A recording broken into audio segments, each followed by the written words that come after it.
आप सभी जानते हैं भारत में जिस प्रकार से माननीय प्रधानमंत्री जी ने कुछ दिनों में भ्रष्टाचार के खिलाफ एक मुहिम छेड़ा है। जीरो टॉलरेंस अगेंस्ट करप्शन, ये भारतीय जनता पार्टी की सरकार का स्लोगन रहा है। तो स्वाभाविक रूप से भ्रष्टाचार को लेकर जिस प्रकार एक मुहिम पूरे हिंदुस्तान में चल रहा है वो हम सब देख रहे हैं।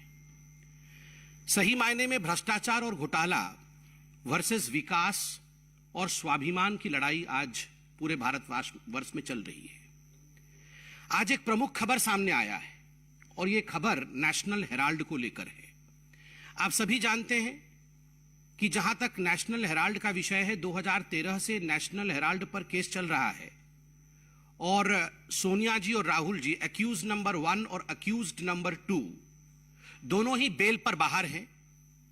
और अभी कुछ दिनों पहले जब जांच एजेंसियों ने दोनों मां बेटे को बुला करके पूछताछ किया था तो पूरे देश में किस प्रकार का एक माहौल बनाने की कोशिश कांग्रेस ने की थी वो भी हमने देखा था। The Congress tried to be disruptive, the Congress tried in fact to pressurize the investigative agencies and the Congress spread mayhem। पूरे हिंदुस्तान में एक दंगा और बलवा करवाने की कोशिश कांग्रेस की रही थी। कहीं टायर जल रहे थे तो कहीं उनके कार्यकर्ता दंगा कर रहे थे। पार्लियामेंट में भी पार्लियामेंट को पूरी तरह से ठप करने का प्रयास कांग्रेस पार्टी कर रही थी। आज एक बहुत बड़ा खुलासा उसी नेशनल हेराल्ड केस में हुआ है। 2013 का यह केस है, किंतु 1960 में कांग्रेस के अंदर ही 4 बार के उनके उत्तर प्रदेश के मुख्यमंत्री आदरणीय चंद्रभानु गुप्ता, जो उत्तर प्रदेश के 50 से 60 के दशक के बीच में एक बहुत बड़े लीडर हुए, नेता हुए, जो 4 बार के उत्तर प्रदेश के मुख्यमंत्री कांग्रेस की तरफ से रहे। अब उनकी एक किताब छपी है विगत वर्ष।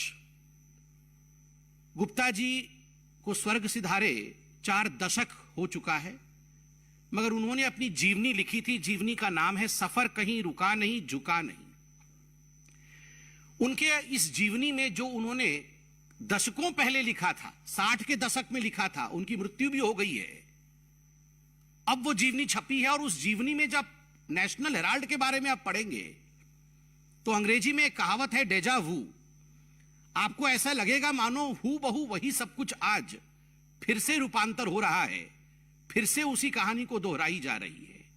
उस समय चंद्रभानु गुप्ता जी ने स्पष्ट शब्दों में क्या क्या कहा था मैं आपको बताता हूं। किताब में चंद्रभानु गुप्ता जी कहते हैं कि जो नेशनल हेराल्ड है उसके फंडिंग को लेकर बहुत सारे सवाल हम सबके मन में उठते रहे। जिस प्रकार से ये नेशनल हेराल्ड है, ये कोई कांग्रेस की पत्रिका नहीं है। चंद्रभानु गुप्ता जी कहते हैं ये कोई स्वतंत्रता संग्रामियों के लिए या भारतवर्ष की कहानी को प्रतिपादित करने की कोई अखबार नहीं है। ये अखबार जो है ये केवल नेहरू, जवाहरलाल नेहरू और इंदिरा गांधी को महिमा मंडित करने के लिए है और इसके लिए जो फंडिंग की जाती है उसमें गड़बड़ है। यहां तक चंद्रभानु गुप्ता कहते हैं कांग्रेस के 60 की दशक में कि यदि कोई इन्वेस्टिगेटिव एजेंसी, कोई जांच एजेंसी नेशनल हेराल्ड पे जांच खोल ले और उसके पैसे के विषय को अगर देखना शुरू कर दे तो बहुत बड़ा खुलासा, a big exposé will happen, बहुत बड़ा खुलासा हो जाएगा। आप सोचिए ये जो परिवार है नेहरू परिवार, ये परिवार तब भी भ्रष्टाचारी है। तो ये भ्रष्टाचार इनको विरासत में मिली है। ये केवल सोनिया जी और राहुल जी भ्रष्टाचारी है ऐसा नहीं है। विरासत में परिवार में भ्रष्टाचार चला आ रहा है और इसका जो खुलासा है ये चंद्रभानु गुप्ता जी करते हैं।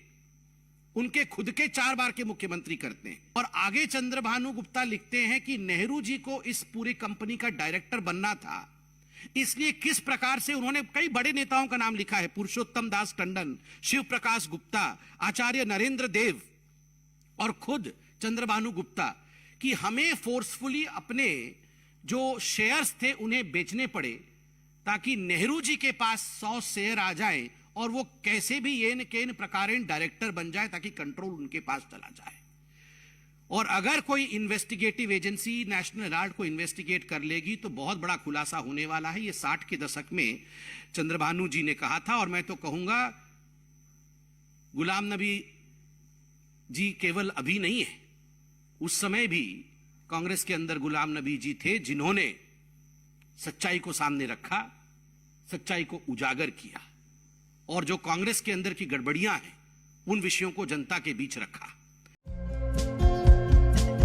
हमारे चैनल को लाइक, शेयर और सब्सक्राइब जरूर करें और नई अपडेट्स के लिए बेल आइकन दबाना ना भूलें।